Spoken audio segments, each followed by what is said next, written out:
Dears, ഇത് കണ്ടോ, വിദ്യക്കുട്ടിയാണ്. വിദ്യക്കുട്ടി ആലപ്പുഴയിൽ നിന്ന് വന്നതാണ്. ഞങ്ങളുടെ അനന്തരൻകുട്ടിയുടെ മകളാണ്. അവൾ 4th സ്റ്റാൻഡേർഡിലേക്കാണ് ഇനി പഠിക്കുന്നത്.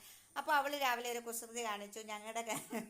ഞങ്ങളുടെ ലവലോല മരത്തേൽ ഒരു തേനീച്ചക്കൂടുണ്ടായിരുന്നു. ആ തേനീച്ചക്കൂട് രാവിലെ അവളും എൻ്റെ മോനും കൂടെ പോയി എടുത്തുകൊണ്ട് വന്നതാണ്. അന്നേരം തൊട്ട് എന്നോട് ശല്യമാണ്, ഇത് മാമി ഇത് വേഗം ഒന്നാക്ക്, ഇതിനകത്ത് തേനുണ്ടെന്ന്. പക്ഷേ ഞാൻ പറഞ്ഞു എൻ്റെ പണിയൊക്കെ കഴിഞ്ഞിട്ട് രാവിലെ അക്വേറിയൊക്കെ ഒന്ന് ക്ലീൻ ചെയ്ത് എല്ലാം ആക്കിയപ്പോഴത്തേന് ഞാൻ രാവിലെ കിച്ചണിലെ പണിയൊക്കെ ഒന്ന് ലാഗിങ് ആയി. അപ്പോൾ അത് തിരക്കിട്ട് ചെയ്തതിന് ശേഷം ചെയ്യാമെന്ന് പറഞ്ഞിട്ട് അവൾ സമ്മതിക്കുന്നില്ല. അവളൊരു കുസൃതി കുട്ടിയാണ്, നല്ല ആക്റ്റീവാണ്, എപ്പോഴും എൻ്റെ കൂടെ സപ്പോർട്ടായിട്ട് നിൽക്കും. എൻ്റെ കുറേ ട്യൂഷൻ കുട്ടികളുണ്ട്, അതേപോലെ തന്നെ എൻ്റെ ഇങ്ങനെ ഇരിക്കും. അപ്പോൾ എന്നോട് പറയാണ് വീഡിയോ ചെയ്യൂ.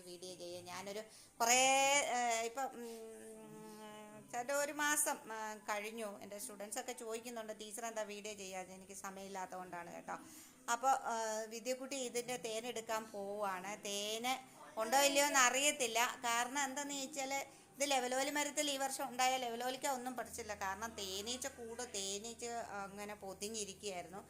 അപ്പോൾ അതുകൊണ്ട് അതിനകത്ത് കയറാൻ പേടി, തേനീച്ച കുത്തിയാലോ എന്ന് കണ്ട്. ഇപ്പം അത് വലിയൊരു ഇടിമഴയാണ്. അതായത് 3-4 ദിവസമായിട്ട് വൈകുന്നേരങ്ങളിലെ മഴയിലെ തേനീച്ച എല്ലാം അങ്ങ് പോയി. അത് കഴിഞ്ഞപ്പോൾ ഇത് മാത്രം ഇങ്ങനെ നിന്ന്. അങ്ങനെ രാവിലെ പോയി എടുത്തുകൊണ്ട് വന്നാണ്. അപ്പോൾ വിദ്യക്കുട്ടിക്ക് ഇത് ഒന്ന് ആക്കിയെടുക്കാം. തേനുണ്ടോ എന്ന് നോക്കാം. വിദ്യക്കുട്ടി ഇനി ഇത് ഒന്ന് വീഡിയോ പിടിക്കും. നമ്മുടെ ഇത് തേനുണ്ടോന്ന് അറിയില്ല. ഇതിനകത്ത് നിറച്ച് വെള്ളമാണ്, നിറച്ച് വെള്ളമുണ്ട്,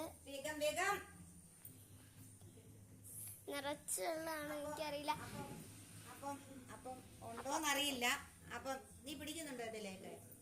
അപ്പം നമുക്ക് നോക്കാം, ഇതിനകത്ത് ഉണ്ടോന്ന് നോക്കാം. പക്ഷേ അയ്യോ ഗൈസ് അയ്യോ വെള്ളമാണെന്ന് തോന്നുന്നു കേട്ടോ. ഗൈസ് വെള്ളമാണെന്ന് തോന്നുന്നു കേട്ടോ. കുറച്ചൊക്കെ ഉണ്ടാവും. അയ്യോ ഒരു കോപ്പില്ല.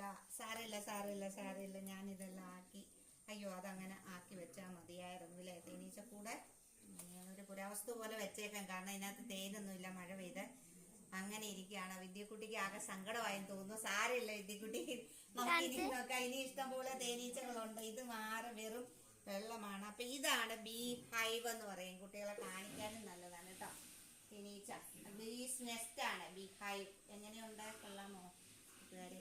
വീഡിയോ ഇങ്ങനെ അവൾ എടുക്കുകയാണ്. വിദ്യക്കുട്ടി എൻ്റെ വീഡിയോ എടുത്തുകൊണ്ടിരിക്കുകയാണ്. വിദ്യക്കുട്ടി ഇത് പിടിക്കും. വിദ്യക്കുട്ടി അങ്ങനെ നമ്മുടെ എന്തുവാ തേനീച്ചയിലൊന്നും ഇല്ല.